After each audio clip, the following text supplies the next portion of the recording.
રિસેલ્ટ wealth નામની company ખોલી દર મહિને 5 થી 7% વળતર આપવાની લાલચ આપી અનેક લોકોને રોકાણ કરાવી બાદમાં કરોડો રૂપિયાની છેતરપિંડી આચરવામાં આવી। આ સમગ્ર ઘટના રાજકોટમાં 5 મહિના પહેલા સામે આવી હતી અને માલવીયા નગર પોલીસ સ્ટેશનમાં સંજય માંગરોલિયા, રેખા માંગરોલિયા, કોમલ માંગરોલિયા, सूरज पारसी, मकवाणा हितेश, हरपालसिंह झाला, अनिल विराणी અને રાઘવ કાછડિયા સહિતના આરોપીઓ વિરુદ્ધ ભોગ બનનાર લોકોએ ફરિયાદ નોંધાવી હતી, પરંતુ માલવીયા નગર પોલીસે છેલ્લા 5 મહિનાથી અત્યાર સુધી કોઈ પણ આરોપીની ધરપકડ કરી નથી। ત્યારે ભોગ બનનાર વ્યક્તિઓએ પોલીસની કામગીરી સામે પોતાનો રોષ વ્યક્ત કર્યો છે।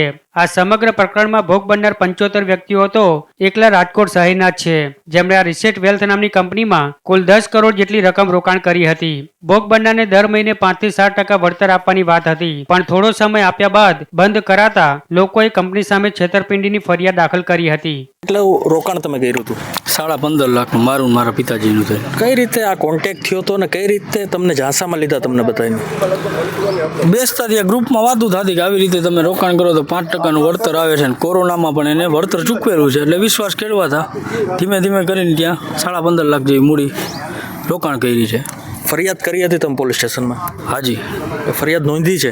હા, ફરિયાદ અમારી નોંધાઈ ગયેલી છે। આજે ફરિયાદ થઈ ગઈ એને પણ 5 મહિના જેવો ખાસો સમય લાગી ગયો।